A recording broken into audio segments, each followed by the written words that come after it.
They say confession is good for the soul, and really it is. But when it comes to the interrogation room, a confession will get you in a lot of legal trouble. I'm Angenette Levy, and welcome to this latest edition of Law&Crime's Sidebar podcast, where we are taking a look at some of the top interrogations and confessions that were captured on video. And there are a lot of them out there. When you cover criminal cases, you see a lot of police interrogations that end up in being confessions, really. And joining me to talk about this is Fil Waters. He is a veteran homicide detective who worked homicide cases for 23 years with the Houston Police Department. He also has done many interrogations and interviews. He teaches interrogation techniques. So he is somebody who knows a lot about this. He is also the founder of Kindred Spirits Investigations. Fil, welcome back to Sidebar. Thanks for coming on. Thank you, Angela. Good to be here again. Well, let's take a look at some of these clips of some of the confessions that we're going to discuss. The first one is from Chris Watts, and all of these cases are disturbing. This one is particularly disturbing because Watts confessed to murdering his family in August of 2018. This happened in Colorado. He admitted to strangling his pregnant wife, Shannon, and burying her body in an oil field and then smothering their two young daughters, 4-year-old Bella and 3-year-old Celeste. The confession came after Watts failed a polygraph test, according to the FBI agent who interviewed him. Watts was having an affair with a coworker and apparently wanted a fresh start. So let's look at a little bit of the interrogation, the interview, where Watts ended up confessing. Where are they? At that first location I went to that day. Where at? That's 3319. Where at? That location? Right there off the site. Right there. So, Fil, what did you make of what Watts was saying? He's saying he had just this rage. It's just unbelievable to me that somebody could not only kill their wife, who's pregnant, but also these two little girls, one of whom was begging for her life. Well, Angela, I will tell you that the one thing that I know is a certainty is that anyone, you, me, Sam, anyone is capable of any act under the right set of circumstances. So, about the time that I thought that I'd seen something, I'd seen something I'd never seen before, wouldn't see it again. Then something else comes around, and that's kind of like this case with Watts. Uh, for most people, of course, can't imagine what would drive this guy to do something like this to his family. And this is always a big question, right? Whether it's mothers killing their children or fathers killing their children. Infanticide is a whole weird topic. But in this interview, first let me say that just the interview itself, the setup, is horrible. It's fortunate that Watts, whatever semblance of conscience that he had left, is what broke him into telling the story, making the admission about what happened. And then they got his father in there and so forth and so on. But this is a horrible setup. This table in the room needs to be out of there. They've got the person they're interviewing facing, his back is facing the camera.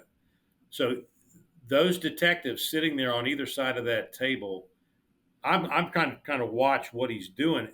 They don't have any concept about his body language or anything he's doing. He's using the table as a crutch, and so forth and so on. So the fact that he is offering uh, this admission and then eventually it goes into a full blown confession to me is fantastic. I mean, the guy obviously wanted to tell this story, and then he manipulates it, to satisfy his own craziness. But I'm not. I mean, he's walking his way into this thing, and once he starts talking about it, once he makes that first little admission, then that's where, as the interviewer, that's where you want that's where you want to get that person to. Because once they make that first admission, then you can start expanding on that, and they become more comfortable in talking more about what they've already admitted to. And then, in my experience, once you get to that point, you can't hardly shut them up. Interesting. Well, let's take a look at the next clip. And this one involves a then 16-year-old boy. His name was Brendan Dassey. And a lot of people will know this tape and this case from a Netflix documentary called Making a Murderer. I actually, full disclosure, covered this case from the very beginning. A young woman, she was 25, named Teresa Hallbuck, went missing on Halloween of 2005. One of her last stops, she was a freelance photographer. She would go out and photograph vehicles for the Auto Trader magazine. One of her last stops was at the home of a man named Stephen Avery, who had been exonerated of a wrongful rape conviction a couple of years prior. And so she goes to his house, and then she's never heard from again. Stephen Avery is arrested and charged with her murder after her burned remains are found in a burn pit behind his garage. About 5 months later, his 16-year-old nephew, Brendan Dassey, is brought in for questioning after his mother, and investigators believed he knew more than he was saying because he had been at the bonfire that night. So let's look at a little bit of the confession of Brendan Dassey. What happens next? Remember, we already know, but we need to hear it from you. It's okay. It's not your fault. What happens next?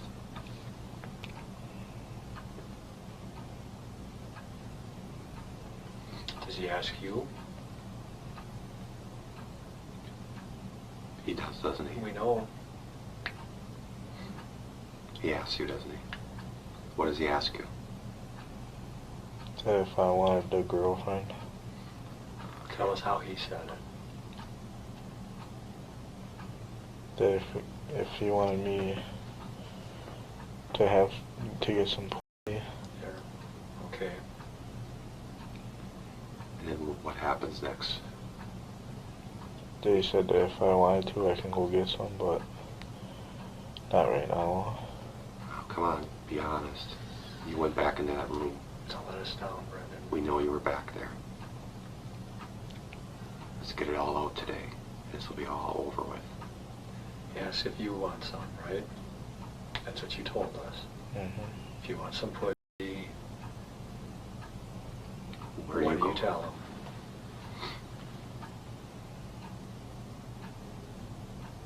I said I wasn't aged, and so he took me back there and showed me some, What did he show you? her naked body.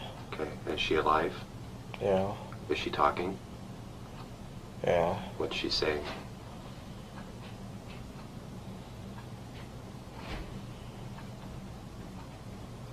What's she saying?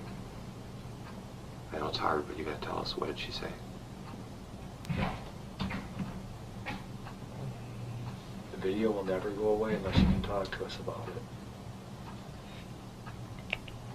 Go ahead. What did she say? She's asking Stephen why you would do something like that. Does she say anything to you? Does she see you? Yeah, Does she say something to you? no. Phil, what are your thoughts on what we just watched? Brendan Dassey is discussing going to this trailer and being kind of led into a bedroom, but the investigators are kind of, in some ways, they're kind of pushing him a little bit. Well, Brendan Dassey, I had watched the show, so I was very familiar with him and kind of the whole show and the whole case as it was represented. And Brendan Dassey, you got to remember at the time he's 16 years old. This setting again, bad setup. I mean, they've got him sitting on a love seat. I mean, it's like they're trying to make him feel as comfortable as possible, which I can kind of understand, but that's really not what you want to do to a person that you are interviewing regarding a murder, a homicide. And given his age at the time and I think that many times detectives get myopic in the room. I think they get tunnel vision in the room. They think that they kind of miss some of the signs uh, that aren't deception, and that they are being given some false information. I can say that I've never taken a false confession. I've always been able to recognize when I've been told something that I knew was just not true. So in Brandon Dassey's case, when you listen to the leading questions offered by the detective, and there is a moment in this investigation in this interview where Dassey pauses, and we call that a pregnant pause. And that's something that you don't want to let go on terribly long. You don't want them to be sitting there thinking. And that's what Brendan is doing. And then he comes up with this answer. And I think the question was regarding what was going on with the woman in the bedroom. And he wanted him to describe what he saw and so forth and so on. And did she speak to you? Yes. What did she say? And that kind of thing. And Brendan pauses for a while in terms of the interview room. And then he comes up with an answer. My impression of Brendan at that point is that he is thinking about the answer that he thinks this detective wants to hear. And so he comes up with the answer, that, I was in the room. Yeah, she spoke to me. Why are you doing this? Or how can you, and whatever his answer was. And it was almost like what you would think or what you would read about in a police story or in a television show, or, it was just kind of a canned response is what my impression was.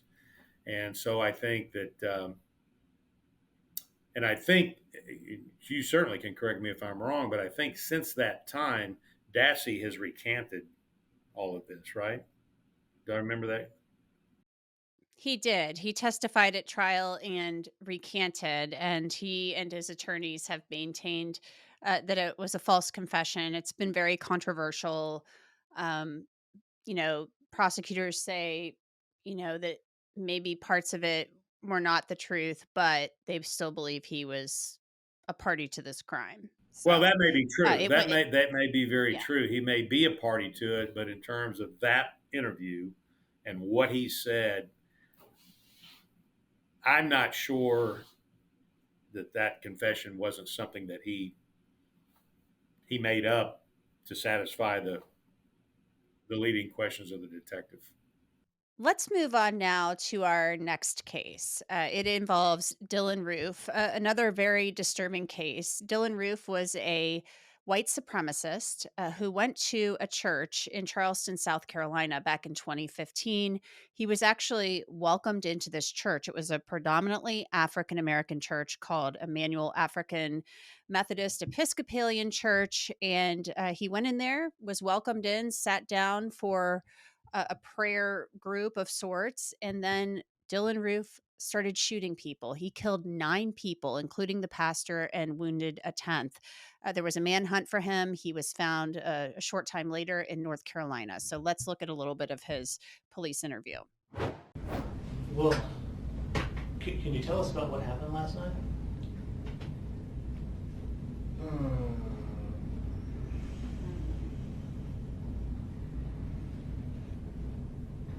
Whoa. Yeah, I mean, I went to that church in Charleston, and,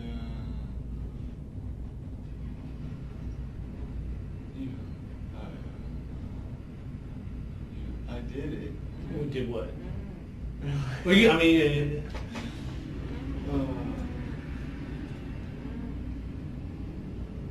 I know it's tough sometimes to say. It's not that I don't want to say it, because I don't want to make myself seem guilty. I just don't really like saying it. You know? But I know sometimes we have to face those things, the realities.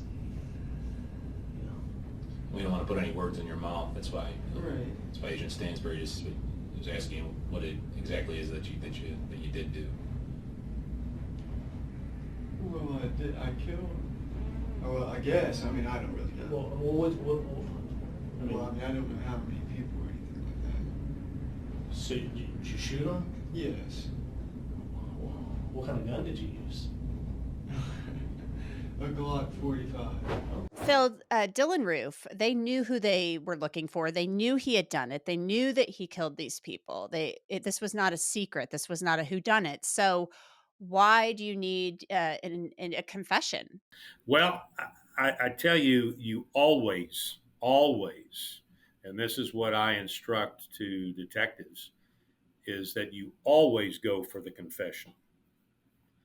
Always, no matter whether it's a smoking gun, no matter if you've got all sorts of, you've got a Loctite case with DNA and forensic evidence and physical evidence and all that good stuff. It's always, always important to get the confession. So, and it is, to use the term, it is icing on the cake. You want to put the bow tie on that tuxedo, because there is nothing more powerful in a trial than the video of an interview where the defendant is confessing to what they did. And it is very, very hard, unless the interview is conducted in such a manner that gives the defense a chance to start to criticize the way the interview was conducted. But at the end, most of the time, those interviews are so powerful that it is very, very hard for a defense attorney to overcome the defendant in his own words or her words describing what they did. And then in this case, you might be able to even avoid a trial because there was just so much evidence that he ended up pleading guilty to the state murder charges and then also federal hate crimes charges. Correct. And again, this is a bad setup here, the big table and all this stuff, but I'm just really shocked at some of the way these interviews are set up. And it's fortunate that they got confessions, but wow. Phil is not a fan of tables. I will remember that. Would you, and you know what drives me crazy too sometimes is the fact that you have a camera in the room, as we did in the Chris Watts interrogation, yet the camera is not on the guy's face. I want to see facial expressions. Well, exactly. And in that particular case, that he should have been turned around, because what he's doing, and we're seeing all this stuff going on, and we really can't see what he's doing. And that's important for a jury to see what he's doing, because then the detective gets on the stand. I've done it hundreds of times, and you're explaining kind of what's on the video, because they will play the entire interview. I've sat there and listened to, and I kid you not, a 6-hour interview played in the courtroom. And I'm sitting there on the stand and I'm like, oh gosh, I know when I get tired of hearing myself talk, I was in that room way too long, but time's on our side. But yeah, I mean, the interview process is important from the beginning. And that is when you set up that room. And if you ever see any of the interviews that I've conducted, and they're all over the internet, but the table is strategically placed. Everything in that room is strategically placed. The table is placed in a way that gives the detective something to put his stuff on, right? And then once we start that thing, we've got a chair with no wheels on it sitting off of the table, because we don't want our interviewee, we don't want our suspect using the table as a crutch like Watts did. And that puts them in a position, and they have to stay where we want them to stay. I've had, guys that they want to reposition the chair because they don't like being against that wall, sitting out there in no man's land. So they'll try to reposition it, and all you have to do is just simply say, no, I want you to turn it back like you had it. Just be very nice about it, and they will understand that you're in control of that interview. So nothing in that interview room is just for show. It's all purposeful, and those tables have got to be out of the way. And the wheels on the detective's chair, those are paramount because it gives the interviewer mobility, and you can move in and out and so forth. So, yeah, the setup is very, very important from the beginning. Our next interview at Confession is from Anthony Todt. He was convicted this year, actually, at trial of murdering his wife and 3 children. In December of 2019, Todt was a physical therapist, and he was actually being investigated for healthcare fraud related to his business. When agents went to his home to serve a federal warrant, they found Todt living in his home with the decomposing bodies of his wife, Megan, and their 3 children, Alec, Tyler, and Zoe. So let's look at a little bit of his confession. The more and more we watched, the more and more I gained an understanding that there is more than this life here. A higher level of consciousness. And then we started researching, and then we started finding more about the world is coming to the end, the apocalyptic end, and that our families may be separated and enslaved, and to avoid this, to all go together. Okay? You mean die together? Die together, that's correct. Okay? So, because my wife's been chronically ill for a while, this really appealed to her, and because it appealed to me also, because she wouldn't be in any pain, family wouldn't be separated. There would be no more sorrow, no more heartbreaking, no more anything. It would be a salvation and everlasting life. Okay? So we kept doing our research, reading up things, meditating, and decided that, yeah, this should be a thing. This should be what we should do. Okay? We had sat down and talked with the boys and Zoe just on different things about, death and the way what would happen if mommy died, how would you feel, what happened if daddy died, what would you feel? And because his responses was that we don't want you to die, we want to die with you. Phil, you have a guy here saying they had some type of death pact, yet he doesn't go through with it. So your thoughts on this confession? Well, this is the first time I have even heard of this guy. So it was interesting, having not seen this before, that I looked at a lot of the interview, not just the clip, but a lot of the interview. And again, I know I keep harping on this, but this setup here is horrible. They get this guy sitting here with his handcuffs on.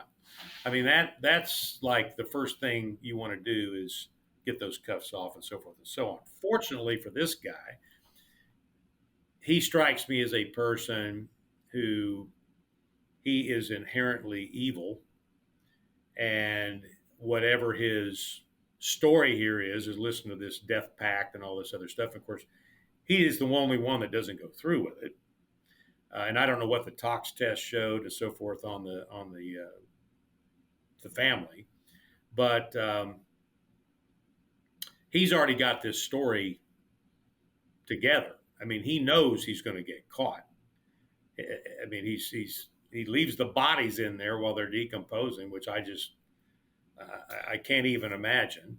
But people do this kinds of things. I had a couple that did it, and wow, you ate and slept, and here you go, right? So I think he concocted a story, and then he's trying to sell it, and of course it's not going to work. But he does confess, and whatever his reasons are, you don't ever have to prove motive. You only have to get them to talk about it. Well, Fil Waters, a veteran homicide detective, founder of Kindred Spirits Investigations, and all-around good guy, interview technique, teacher, instructor. Thank you so much for coming on and for offering your time and your expertise. Thank you so much for asking me back. Appreciate it. And that's it for this edition of Law and Crime Sidebar podcast. It is produced by Sam Goldberg and Logan Harris. Bobby Szoke is our YouTube manager. Alyssa Fisher handles our bookings, and Kiara Bronson does our social media. You can download and listen to Sidebar on Apple, Spotify, Google, and wherever else you get your podcasts. And of course, you can always watch it on Law and Crime's YouTube channel. I'm Angenette Levy, and we'll see you next time. Hey guys, Sean Six Larkin here from On Patrol Live. The holiday season's upon us, and if you're looking for that perfect gift to stuff down in that stocking or put under the tree for somebody else, pick up my book, Breaking Blue, Real Life Stories of Cops Falsely Accused. It's a great read, something you don't want to miss. You can pick it up on Amazon.